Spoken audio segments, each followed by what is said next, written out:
So let me dive in here. I just have a few slides here that just kind of help me with my train of thought. When we're talking about neuroplastic exercises, there's a lot of things that might come to mind. One is, I think thinking about the purpose of what it is to do neuroplastic exercise. We know that neuroplasticity is the training of the brain, right? It's the idea that the brain is malleable and can make changes. And for our clients that with chronic pain, it's really important. Really important for them to have an idea of what is possible for them. I think sometimes we get, maybe they get stuck in the idea of, okay, I know that I can change my brain, but how do I do that? Right? Maybe that's true for me. How do I do it? Or maybe they're skeptical and they say, okay, I don't really know if this is possible, if I can actually make changes in my brain. So they might be skeptical as well. But if we know the purpose of neuroplastic training, I think it just helps clarify a few things. The real purpose of training our mind is to create stability with the intended result of better focus, concentration, peace, serenity, courage, etc. So when you think of some of the symptoms that our clients experience, what do they experience most? Usually it's the opposite of these things, right? The opposite of focus, the opposite of concentration, the opposite of peace, serenity, courage. So there's a lot of anxiety, there's depression, there's hopelessness, there's fear, there's anger, there's agitation, lack of sleep, and also maybe like an external locus of control. So feeling that something or someone outside of them has the solution for them. So when I think of the purpose of neuroplastic exercise, that's what comes to mind. Oh, here's Karen. Awesome. So does anyone else have any other ideas on what might be the purpose of training the brain, training the mind?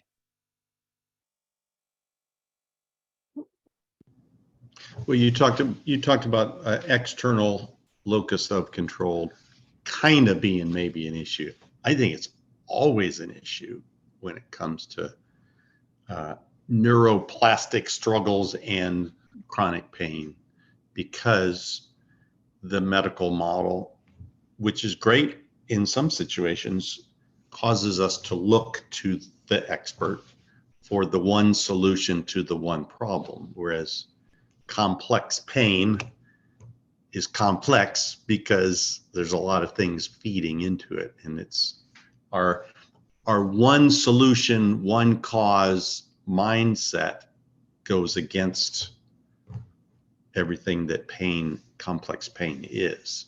So I think if someone is not already stuck in an external locus of control where they're looking for the silver bullet, they're looking for the magic pill from the magic expert, then they get that way pretty quick when they get caught up in the pain cycle. It's well said, Jim. Like you said, it really is if you could boil it down to one major issue, a lot of times that's it, right? It's the belief that I have nothing inside of me that can make a change, and it all has to be, kind of the Band-Aid from outside. Yeah, and I think we, just as humans, I think we're wired to think that I see a problem, there must be one cause. And I've found in a lot of different domains, not just coaching, that the hardest problems to solve are the ones where there's more than one factor. And if our one factor mindset or filter is looking at it, we'll never solve the problem because we're thinking it's one thing, but it might be two or multiple things interwoven. Yeah, and it's kind of the trap that we fall into sometimes, right? And the more we realize that there's multiple things going on, I think you can get kind of overwhelmed with that idea, right? If there's 10 different things that are affecting my pain, and I might just throw in the towel and say, well, I guess forever. So maybe this idea of neuroplastic training is the one thing that kind of brings all the things together, if that makes sense.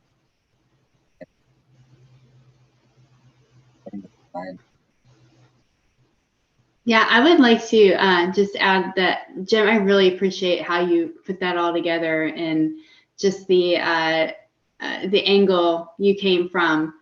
Can you guys hear me? Because everybody's frozen. Yep. Yep. Okay, cool. And so just kind of the idea of, yeah, people just want it's complex, and it's hard to think about all the different things that could be going on. But I just think there's so much to be said about the state of mental health for folks in the world today, and how they don't see how they could possibly take control of matters on their own. And we're just always looking for someone else to take control for us. And so if everyone could buy into this whole idea of our brains being neuroplastic, I think the world would be a lot happier place.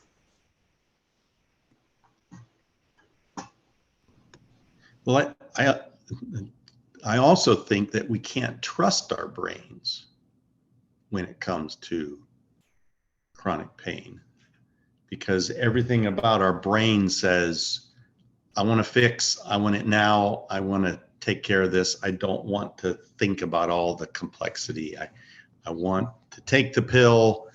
I want to take the drink. I want to go to bed. You know, I want it. It's a toddler brain, right? I want to fix and I want it now. And this stuff, even the word exercises, it's like, I don't want to do exercises. That takes too long. So maybe it's worth stating that, you know, this idea of actually training the brain, maybe this comes later, you know, and I find that a lot with the clients I coach, that early on when I first present this idea, a lot of people just kind of roll their eyes, right, and say, well, this isn't going to work for me.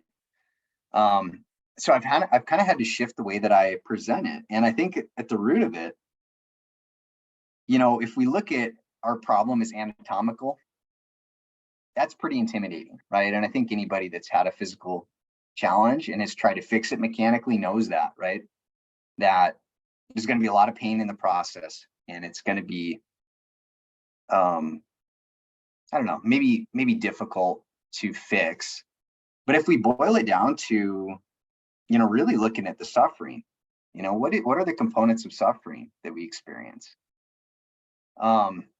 So we're on one hand, like, it's really hard to fix the sensation of pain. I think most clients really struggle with that, right? They want the sensation to go away, but they're also ignoring the other aspects of suffering. You know, there's not just a sensory aspect to suffering. There's an emotional and kind of a, you know, you can call it maybe a thought form aspect to it, where, you know, the mind gets really bombarded with all these negative thoughts and emotions. So it's a complex issue.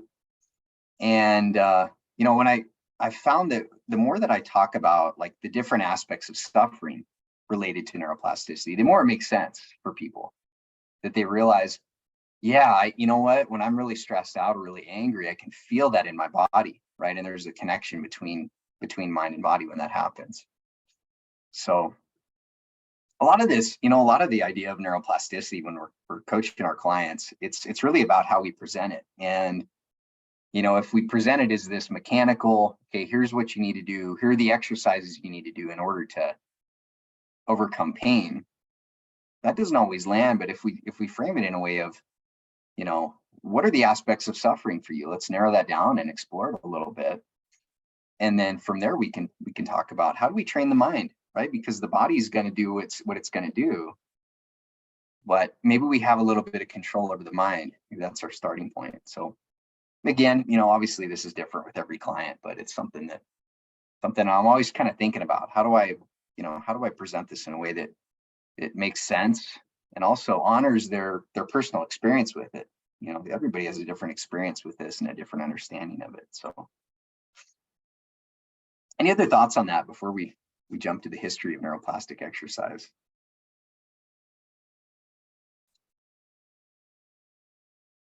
So I'm kind of a history buff. I like to look into, like, how long has this been going on? How long have we been training our brains? And when you look at some of the history of, what we may not think of as neuroplastic training, but I think it really has a connection here. So, if you go back to ancient India, about 3,000 years ago, are the first recorded records of people using mantras. And I'll get to mantras in a little bit, and we'll talk about what that actually does in the brain. You go back to about that same time period, and people were also using, what you might call pranayama breathing, so kind of this yogic breathing, breath focus.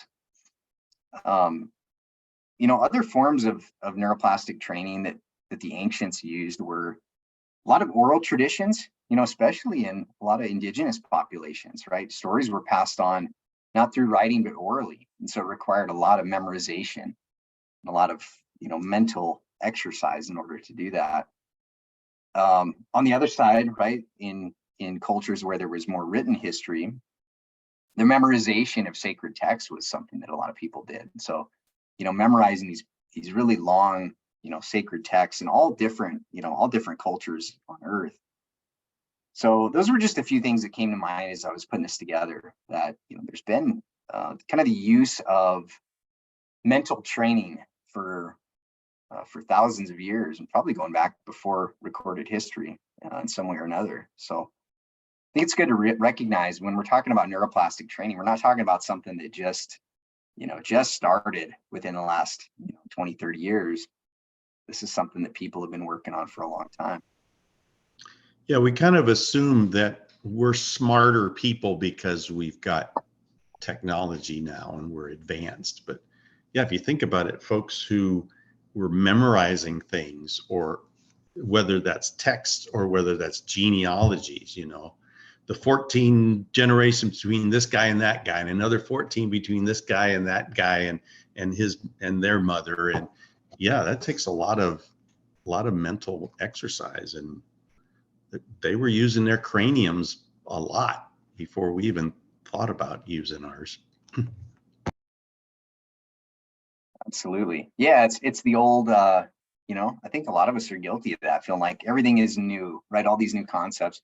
So in modern terms, we use a lot of, cognitive behavioral therapy has a lot of these same roots to it, right? So recognition of thought patterns, and, learning to replace those thought patterns with something else. Mindfulness, right? Kind of this present awareness that is really popular in Western culture. It's kind of integrated into Western culture and into pain science. It has a lot of really ancient roots in different traditions. Same with meditation, and the same with holotropic breathing. Wim Hof breathing has become really popular. And it's also, just kind of this mindful breathing that has been around for thousands of years. So, so I just wanted to touch on that a little bit. And, I think some people put a lot of validity in things having a lot of history to them. Some people kind of dismiss it as, well, they were just primitive people and they didn't know what they were doing.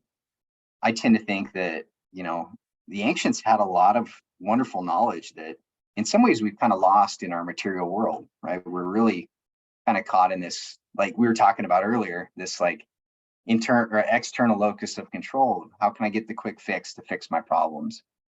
And a lot of these traditions really, they take a lot of work. They take a lot of training to train the brain.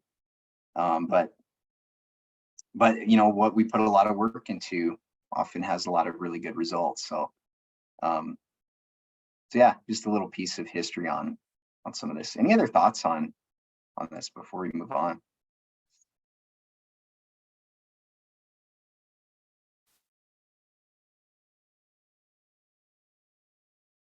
Right.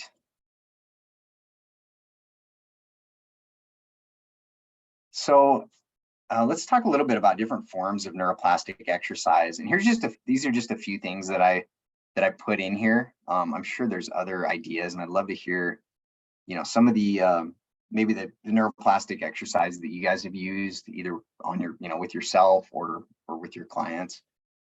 The most basic one, we use a lot of times with a client is just breath focus, right? noticing the breath coming in through the nostrils, noticing it going out. And I don't know what the intent here and what this builds is kind of a mental and a sensory focus.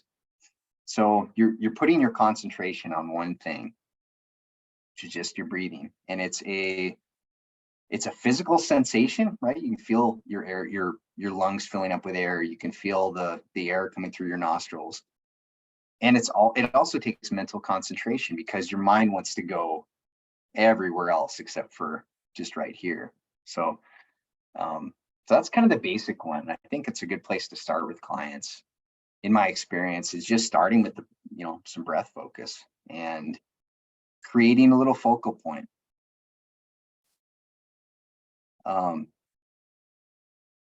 The other, I think maybe the next possible step, and this is one that, it's really important to feel out whether a client is comfortable with this one or not, because it does have some religious connotation. A mantra has a religious connotation.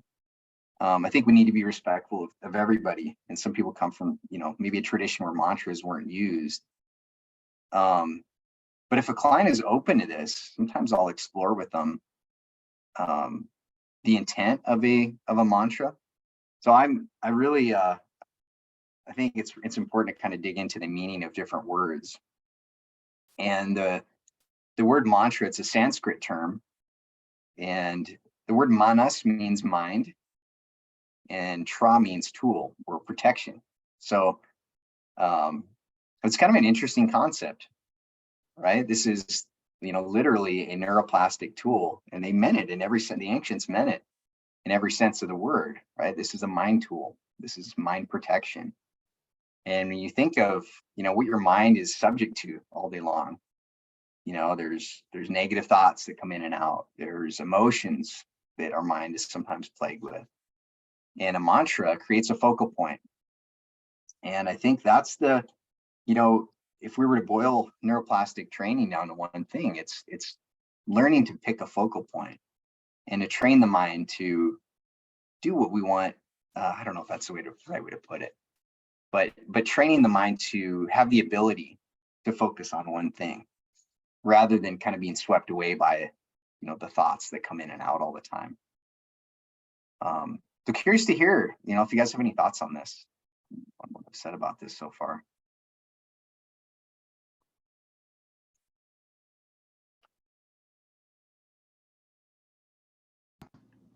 I used the Calm app for a little while and took their meditation course, which was, I have to confess, I didn't get all the way through the 30 days, but it was really valuable, just kind of introducing the meditation concepts and the practice of it not being distraction, not being free of distractions, but just learning to come back to focus when the distractions are there. And the whole idea of letting other thoughts just be like clouds floating through the sky, as opposed to having to hang on to all of them. And almost being absorbed with them, right? It's easy to just kind of like go along with them and become, feel like we're part of that thought that comes in. And, a mantra allows us to come back to something, just like the breathing. The breathing does the exact same thing. It gives you a focal point, gives you something to focus on that allows you to observe the thought coming in, like Jim was just saying, observe it like it's a cloud going by. Like, oh, there's that again. Okay, let's come back to what we were doing. Just like everything else we do in life, life is full of distractions. And the same is true for training the mind, right? Train for neuroplastic exercise. It's going to be stuff that distracts us, that wants to pull us away from what we're doing. And a mantra is really just a way to come back. And so it can be silent, it might just be something you repeat in your mind. And it can really be anything. There's the classic Om, or I know a lot of people come up with their own mantra that really speaks to something that they want in life, or something that brings them peace or joy. So go ahead, Karen, were you going to say something? Oh, just to chime in on the toning and the humming and the om. And I think, you know, recently we did an exercise where we did, I think you, Paul, you led us in the one pointed attention. And I've been combining the two actually. So practicing with the toning and the om, and then sometimes, you know, focusing my attention on something like outside of me, like, you know, the wall while I'm toning, or moving the focus inward and kind of feeling that toning, and then maybe, you know, sensing, using it to kind of heighten my sense of like where there might be tension or pain. So just kind of working with that inner outer attention. Oh, that's awesome. So just strengthening the awareness, right? Mhm. Building some awareness. Yeah, and it's a really mindful practice. So, yeah, this can be, you know, it can be something that's silent in the mind where we just repeat, you know, a sound or a, you know, a series of words. And this allows, and I think the way I've heard this described best that makes sense. Actually, there's a couple different descriptors of this from you know, experts on meditation, that really the intent of, you know, neuroplastic training or meditation is to not to eliminate thoughts, but to let them dissolve, right? Let them kind of dissolve on their own. And the more that we have like a single focal point, the more that they can kind of dissolve. And it doesn't mean they're not there. But another analogy I've heard that I really like is the waves in the ocean, right? So our mind may be really chaotic, right? There might be a lot of waves going on, and a focal point, whatever it is, whether it's a mantra or something else, allows for that sea of calm. And there's going to be some waves, some changes, but it's going to be a little bit more consistent than just this wild mind that we sometimes experience. So Yeah, the Calm app meditation training, it was by Jeff Warren. He even talked about, well, maybe it's just a sound. Maybe, in fact, he kind of encouraged his listeners, his students, to practice different focal points, like even the sound of the refrigerator, you know, or the sound of traffic if you're living near some, or sound of birds, just something to have that kind of like that breath or that mantra focus, to practice different options.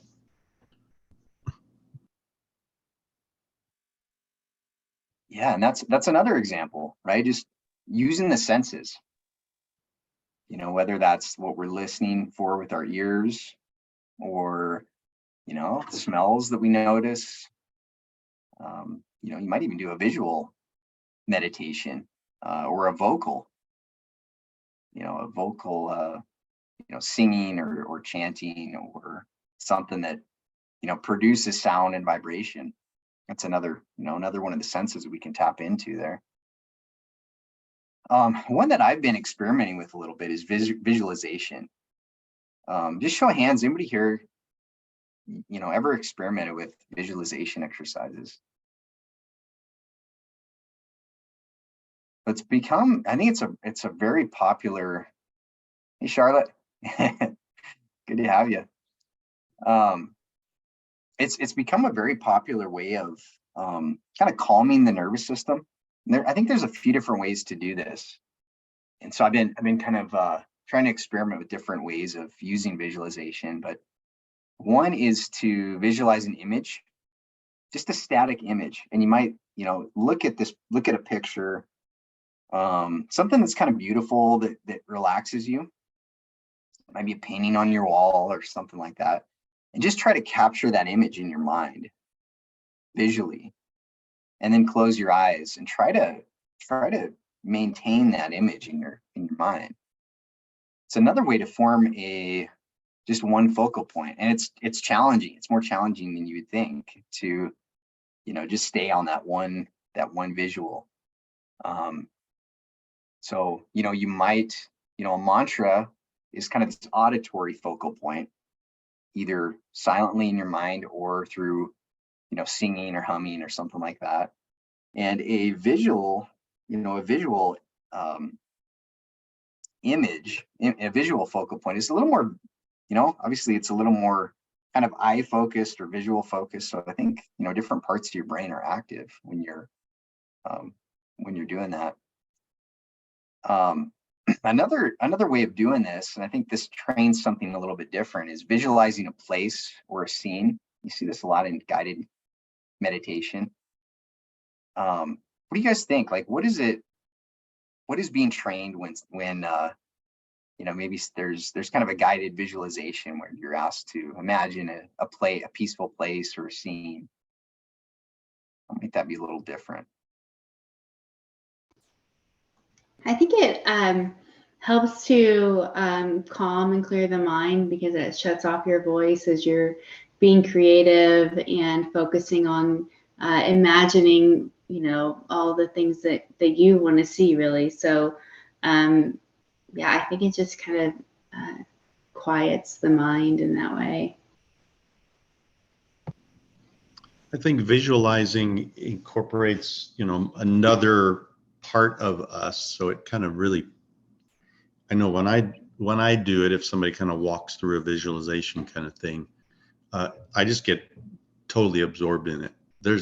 There's no thoughts that are floating up in the clouds. I'm just all in. So I think, I don't know if everybody's that way, but I think it just, it's more holistic than just a breath focus or mantra type of thing, or you know, listening to the refrigerator. When I'm in the refrigerator, I don't think about anything else, but when I'm listening to it, I can get distracted. Paul? Mhm. What comes to mind, I think listening is the different levels of attention when you're visualizing. You know, I think, or you brought up awareness, and I was just kind of like reflecting on that in terms of visualization. Like, what's the difference between attention and awareness, and having the different levels of attention in a visualization that kind of bring in the different senses, you know, like multi-focus. Does that make sense? Yeah. Man, that's a really profound thought. So, you know, awareness versus attention. You know, attention might be something like, you know, when we are just referring to the sound of the refrigerator, like Jim mentioned. Yeah. We are, you know, taking in this visual image and trying to make that the single focal point, which can be really fun, right? Because our whole being is really designed for being involved in different things. So yeah, maybe like visualizing a scene is a little more interactive. And I'm not sure I'm not sure that I'm convinced, and I think research says this, that there are parts of our brains that don't know the difference between actually experiencing it and visualizing something.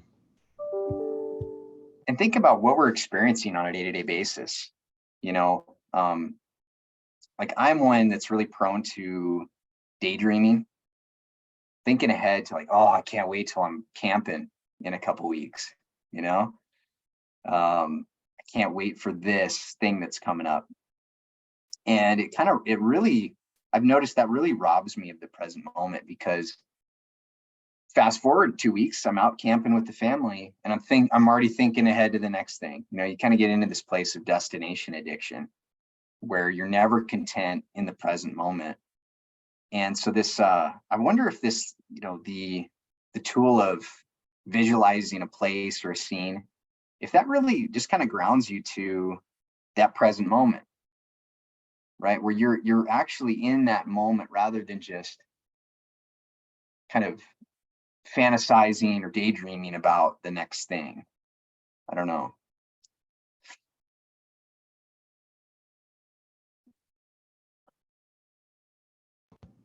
It almost seems like it's the same thing, just for different purposes.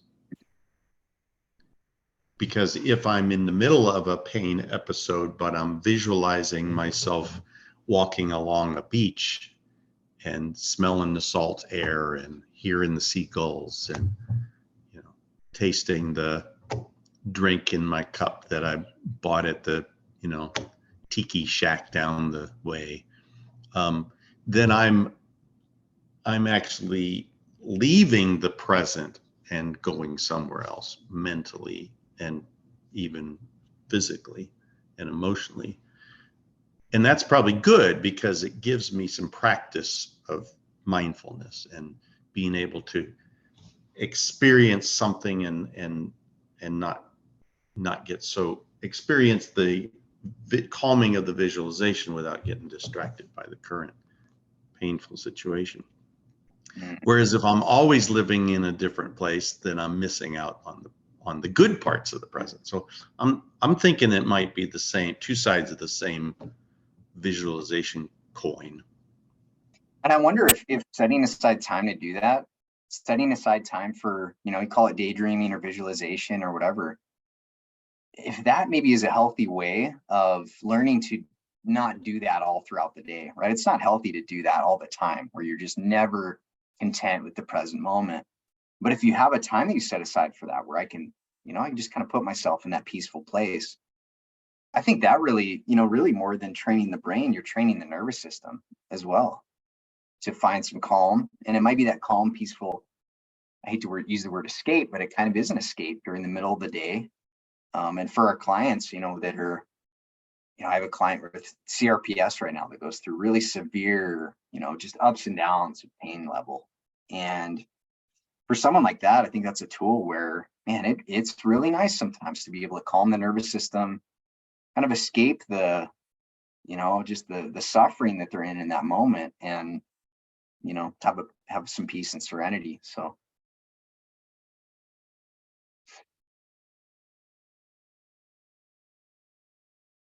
the other form of visualization that I think is kind of interesting is visualizing an outcome. So this is a little bit different in that you are, you know, visualizing what you want to happen. So, you know, when when we started this get together that we have once a month, you know, I visualized all these coaches that were really hungry for something, you know, hungry for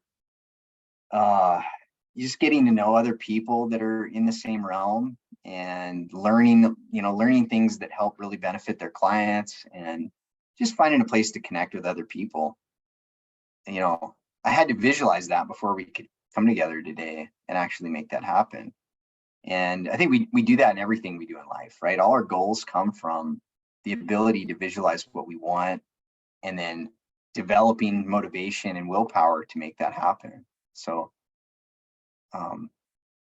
thoughts on that? What do you guys think?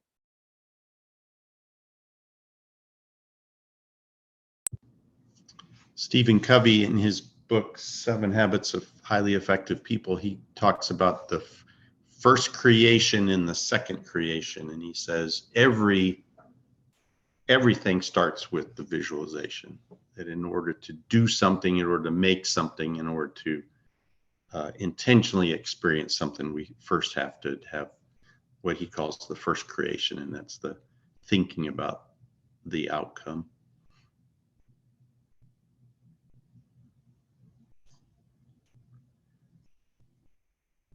I have a client who shared with me, he's one of these wooden, it's like a wood bear that's been carved with a chainsaw. If you've ever seen one of those, they're pretty cool. And he said when he talked to the artisan that carved it, the artisan said that bear is already in that block of wood. I just had to remove the wood, right? So that's the concept that Jim is talking about, right? That artist has the ability to look at a block of wood. To you or I, it might just look like a block of wood. It's nothing special.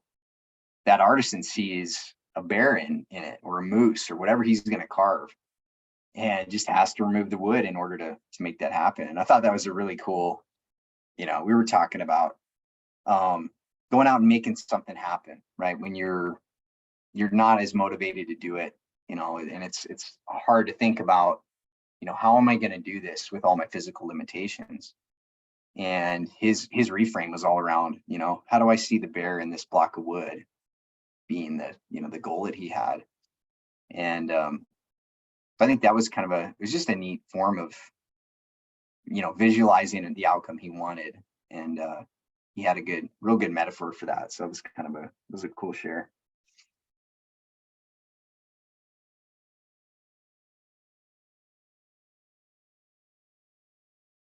Anything else? Charlotte, I saw you reaching for, I think you might have been reaching for the mute button. No? All right. Well, I thought it'd be fun for us to practice a neuroplastic exercise together. You guys game for that? All right, I'm gonna sit down for this because otherwise I might fall asleep or lose my balance.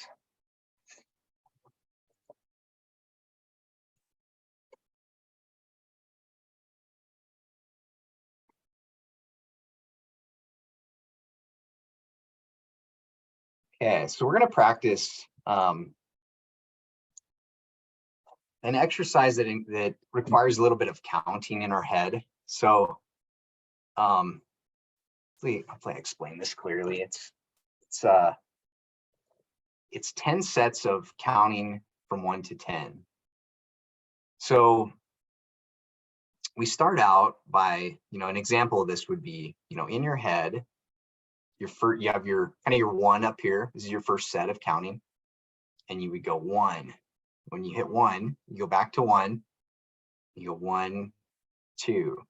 You go back to 1, 1, 2, 3. And you go like that all the way, 1, 2, 3, 4, all the way till you get to 10. And then you go back and then it's your set number 2. So you would go 1, then back to 1, 1, 2, back to 1, 1, 2, 3, all the way to 10. And then when you get to 10, you start your third set. And so in this way, you have to keep track of what set you're on, number of sets you're on, as well as, counting, each group of numbers, if that makes sense. So it's really important during this to not strain, don't rush, don't try to count fast to get to the finish line, but just try to be mindful of every number as you count. So this takes about 15 minutes in my experience to get all the way to your 10th set. So take your time with it. If you want to stop a little short, take a break, feel free, but let's practice this a little bit. Any questions before we jump in? So you're saying we say 1 and then 1, 2, and then 1, 2, 3, and then 1, 2, 3, 4, and 1, 2, 3, 4, 5. And that's all a part of set number 1. And when I get to 1, 2, 3, 4, 5, 6, 7, 8, 9, 10, then I start over with 1, 1, 2, 1, 2, 3, 1, 2, 3, 4. Is that what you're saying? Yeah, exactly. Okay. Got it. Any other questions on this? All right, so it's just part of, it's that focal point and concentration that we're training here. So if you want to turn your camera off, feel free. But yeah, let's start with a few deep breaths and then go into it.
Yeah.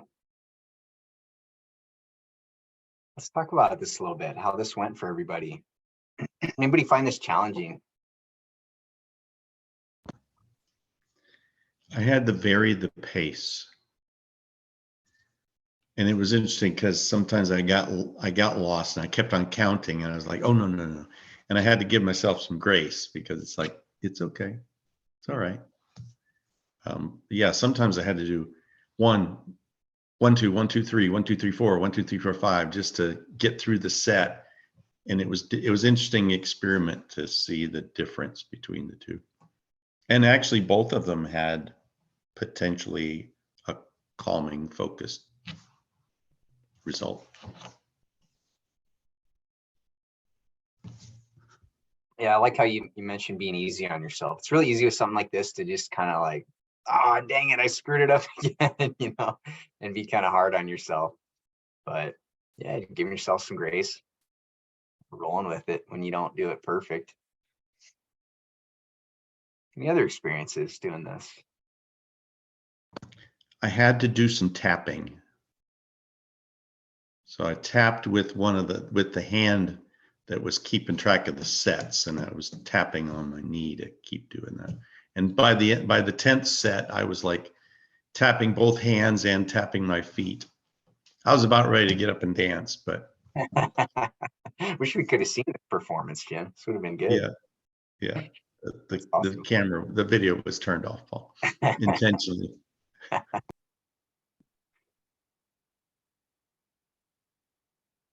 I did pretty well until the 6th set. I started fading, and I had to go back and start over, and then I started counting on my fingers to keep track. Okay, so we're on 1 through 5. I was counting, on my left hand, and then I moved to the right hand. But yeah, around set 6, I was having to start over. 1, 2, 3, and then I'd forget. A couple times I'd go 1, 2, 3, 5, and then start back over. And then I was getting antsy and stretching, so it was good. I was like, I'm doing great. My attention's holding. I'm right on this, and then I hit that wall, and I'm like, whoa. Okay, so this is where I start to lose attention.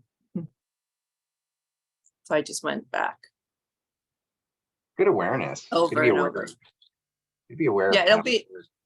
Sorry. It's good to be aware of like where you might lose the attention, right? Mm-hmm. Being aware of that's how you come back to it, and that's part of the training in itself. Charlotte, any thoughts on how this went for you? Oh, I finished much sooner than everyone. I did it fast, and I think it was only on the 10th set that I was going into hypnotherapy land. I felt like I was hypnotizing myself. And yeah, so I was surprised that I could feel the rhythm of the first 5 differently than I could start to feel the rhythm of the first 5 towards the 6th or 7th set. Because I could feel in my body the rhythm of 6 counting up to 6, 7, 8, 9, 10. But the rhythm of 1, 2, 1, 2, 3, 1, 2, 3, 4, 5, 1, 2, 3, 4, like that had an irritating effect on me because it didn't feel like music. Like whereas 6, 7, 8, 9, 10, I could feel a musical way I was counting. And so, or I don't know, something pleasing to the body at least. So then I could portion off 1 through 5 as its own musical set. Like 1, 2, 1, 2, 3, 1, 2, 3, 4, 1, 2, 3, 4, 5. Like that was one kind of musical set. And then I could change over to the other musical set. So I was feeling all this in my body. And like I said, so much faster than all of you. So were you dancing too, Charlotte? In the last 10, I was I was dancing in a hypnagogic hypnotherapy way inside. I was dancing all around. My awareness was very subconscious on the 10th set. I'm going to go reward myself for a job well done. For dancing. Or counting, whatever. I like the theme, the musical theme here. And I'll share that I had kind of a musical rhythm to it at a certain point. And something that helps me stay on track with this one is just having like a visual. So I'm visualizing as I'm doing this, I'm visualizing like 1 right next to all the rung of numbers that I'm going through. So it's just it kind of shows up visually for me as I'm doing this. And then, 2 kind of shows up, number 2 shows up above the, the run of numbers. And like Charlotte, I kind of had a musical rhythm going there at a certain point that was kind of relaxing, helped me stay on pace and find a rhythm. I think that's kind of helpful too, to find a rhythm with it. But. All right, well, we're out of time. Thank you all so much for making time for this. It was fun to see everybody, and thanks for your participation. I'm glad it wasn't just me droning on for a whole hour. So thanks for your thoughts on this. Thanks, Paul. Thank you. Thank you, Paul. Everybody have a good rest of your day, and hopefully we'll see you next month. All right. Bye. Bye. Care.